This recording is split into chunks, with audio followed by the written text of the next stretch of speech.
우리는 종종 그런 이야기를 합니다. 환경이 그 사람의 미래를 결정한다. 물론 사람이 자기가 태어나고 자란 환경들이 영향을 미칠 수 있다고 생각하지만 저는 이러한 것에 다 동의하지는 않습니다. 왜냐하면 인간은 환경을 뛰어넘을 수 있는 존재라고 생각하기 때문입니다. 미국의 정신과학자 칼 매닝거는 인간의 마음이라는 책에서 이런 이야기를 합니다. 사람에게 상황보다 더 중요한 것이 상황을 바라보는 관점이다. 우리가 살다 보면 우리가 바꿀 수 없는 그러한 상황들을 우리는 마주하곤 합니다.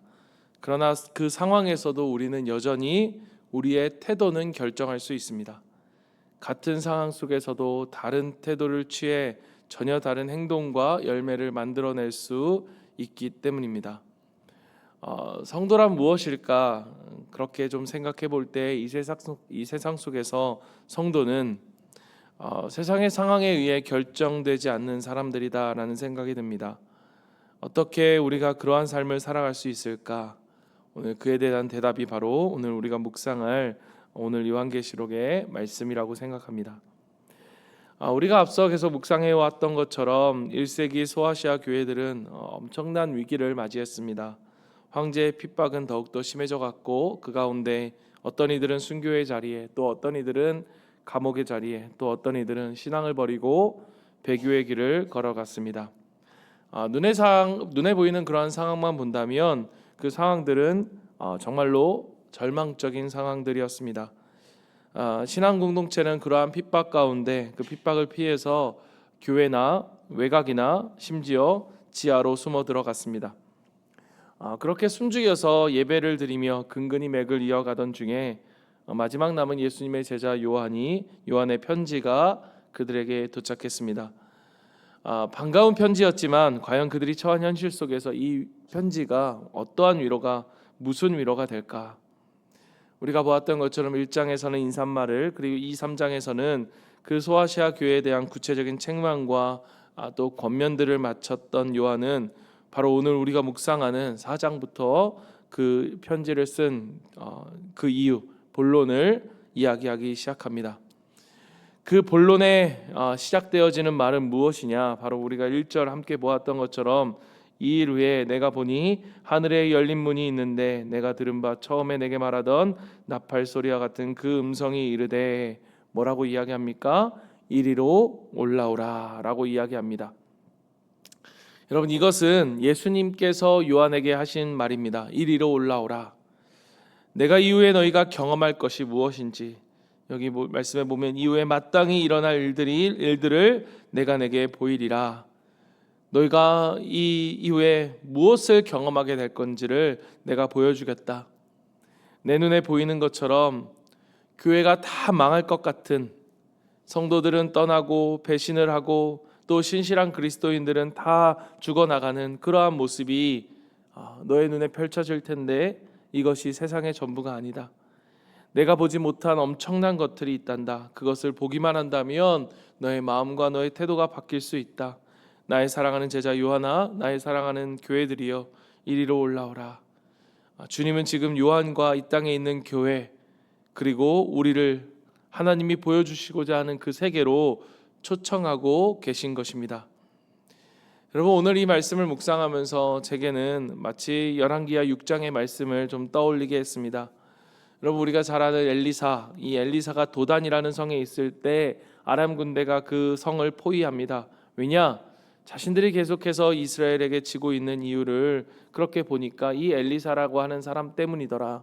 이 엘리사가 기도하고 엘리사가 말씀을 선포하면 자기들이 패배하더라. 그래서 이 엘리사를 잡기 위해서 엄청난 군대를 보냈고, 그 아침에 엘리사의 사환은 그 엄청난 군대를 보고 놀라고 두려워 엘리사를 찾아옵니다.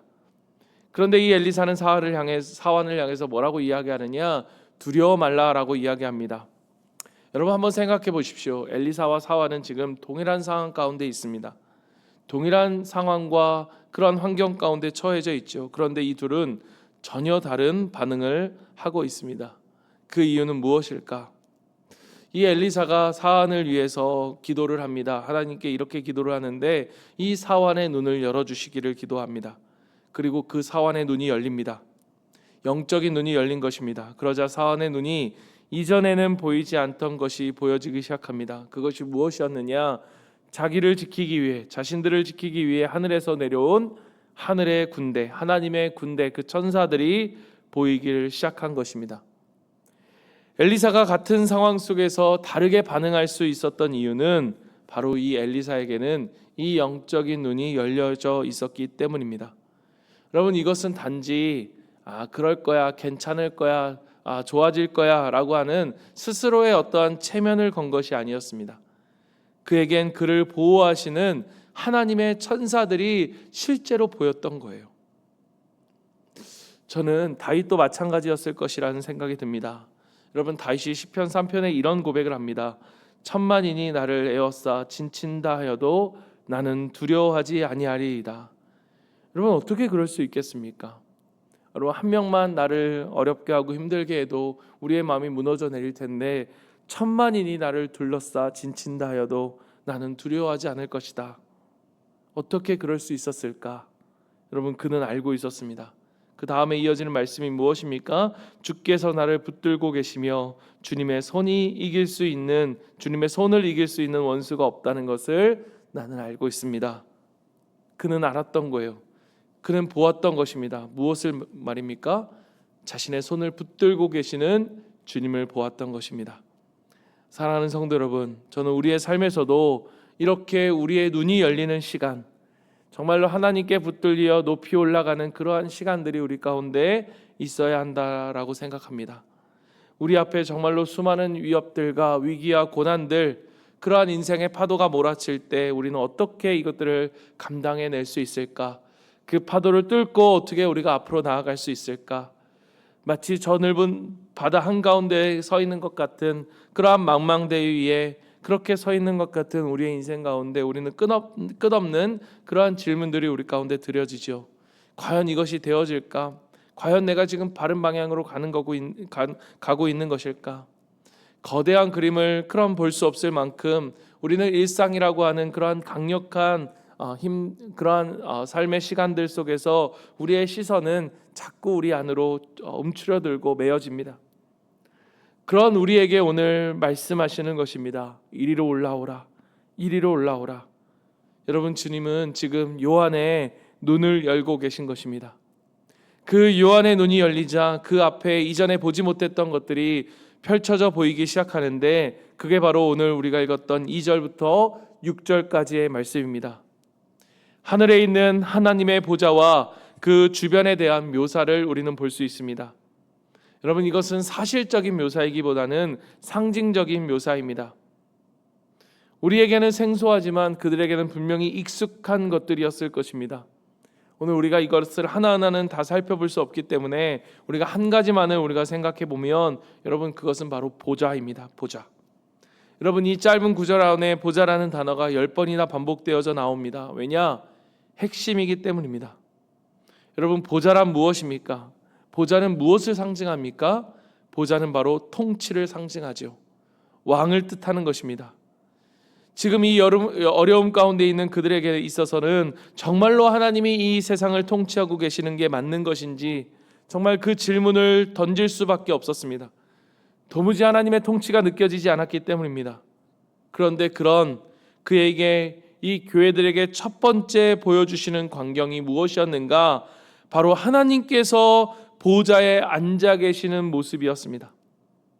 그것은 이 땅과 우주를 하나님께서 통치하고 계시며 세상은 여전히 그분의 뜻대로 움직인다는 것을 선언하는 것입니다. 사랑하는 우리 성도 여러분, 오늘 우리 가운데 하나님께서 우리의 눈을 열어주시길 바랍니다. 과연 이 세상을 누가 통치하고 있는지, 여러분, 돈도 아니고 학벌도 아니고 권력도 아닙니다. 오직 하나님만이 이 세상을 다스리심을 믿으십시오. 여러분, 우리는 두 주인을 섬기며 살아갈 수 없습니다. 여러분은 누구를 섬기며 주인으로 삼고 살아가고 있습니까? 여러분, 우리의 삶은 오늘 우리가 무엇을 믿는지를 보여주는 그러한 삶의 열매일 것입니다. 그들에게 있어서는 로마의 황제, 당시에는 도미티안 황제가 그들을 그 모든 것을 다스리는 것으로 보여졌을 것입니다. 그러나 주님은 요한에게 또 교회들에게 보여주십니다. 하늘에 계신 그 하늘의 보좌에 앉아 계신 하나님을 통해서 세상을 통치하는 진짜 왕은 바로 하나님이시라는 것을 말입니다. 여러분, 세상의 권력자들은 잠시 하나님께서 허락하시는 것뿐이죠. 잠시 사라지는 안개와 같은 것입니다. 모든 것은 결국 다 사라지지만 그러나 여러분, 진짜 영원한 왕이 계십니다. 그분이 누구입니까? 그분이 바로 하나님이십니다. 여러분은 누구를 섬기겠습니까? 여러분, 여호수아가 그 백성들 앞에서 이런 고백을 하죠. 나와 내 가족은 오직 여호와만을 섬기겠노라. 여러분, 이것은 마치 막연한 것에 대한 베팅을 하는 모험이 아닙니다. 정말로 영적인 눈이 열린 자가 당연히 해야 하는 그 고백, 그 지혜로운 고백을 하고 있는 거예요. 여러분, 오늘 우리 가운데 이 눈이 열려 이 여호수아가 했던 이 고백이 오늘 저와 여러분의 고백이 되기를 간절히 소망합니다. 7절부터 9절에는 내 생물이 나옵니다. 여러분, 이 말을 잘 묵상해 보면 무슨 말인지 잘 모릅니다. 여러분, 중요한 것은 눈들이 가득하다라고 하는 표현, 이 내 생물은 피조물의 대표를 상징합니다. 짐승의 대표로 사자의 얼굴, 가축의 대표로 소의 얼굴, 피조물의 대표로 인간의 얼굴, 날짐승의 대표로 독수리의 얼굴. 여러분, 천국 갔을 때 이러한 것이 실제로 존재한다, 여러분 이렇게 보시면 안 됩니다. 이건 상징입니다. 모든 각각의 피조물이 다투지 않고 하나가 되어서 무엇을 하고 있습니까? 그들의 창조주를 향해 찬양하고 있습니다. 그들 가운데 새겨진 많은 눈은 무엇을 상징하느냐? 여러분, 성경에서의 눈은 지혜를 상징합니다. 바로 이처럼 참된 지혜를 가진 존재는 그 존재들은 다 하나님을 찬양하고 그분을 왕으로 인정할 수밖에 없다는 것을 보여줍니다. 여러분, 우리가 하나님을 섬기는 것은, 우리가 하나님을 예배하는 것은 어리석은 것이 아닙니다. 세상 사람들, 그 영적인 눈이 열려지지 않은 그 사람들은 말합니다. 너는 왜 그렇게 교회를 다니냐? 왜 그렇게 하나님을 섬기냐? 너의 시간을, 너의 물질을, 너의 힘을 왜 그렇게 허튼 데에 쏟냐? 그렇게 사람들은 우리를 비웃습니다. 주일에 남들이 다 놀러갈 때 교회에 나와 예배하는 우리를 비웃습니다. 이 아침에 새벽에 나와 하나님 앞에 예배하는, 기도하는 우리를 향해 비웃습니다. 여러분, 그러나 짐 엘리엇, 여러분 기억하십니까? 23살의 나이로 그 복음을 전하다 순교한 그 청년이 이런 말을 했던 것을 여러분 기억하십시오. 영원한 것을 위하여 영원하지 않는 것을 버리는 사람은 결코 바보가 아니다. 영원한 것을 위하여 영원하지 않는 것을 버리는 사람은 결코 바보가 아니다. 10절과 11절은 마지막 하늘 보좌에 대한 이야기, 하늘 보좌에 대한 마지막 이야기를 하고 있습니다. 24명의 장로가 면류관을 쓰고 있습니다. 여러분, 이것도 역시 상징인데 결론적으로 24장로는 이 땅에 있는 교회를 상징합니다. 이 10이라는 숫자가요, 굉장히 그들 가운데 중요했는데 특별히 초대교회에서 12는 교회를 상징하는 숫자였습니다. 구약의 12지파 그리고 신약의 12사도, 즉 이 땅의 모든 교회를 상징하는 그 12 더하기 12, 24, 이 24 장로의 찬양은 우리에게 무엇을 보여주느냐? 여러분, 그들이 보좌 가장 가까이에서 하나님을 찬양하는 그 모습은 우리에게 무엇을 보여주느냐? 바로 영광됨, 교회의 영광됨을 보여줍니다. 이 땅에서 비록 핍박을 받고 고통을 받고 이 초라한 모습 가운데 있는 이 교회, 그러나 사실 그것이 끝이 아니다.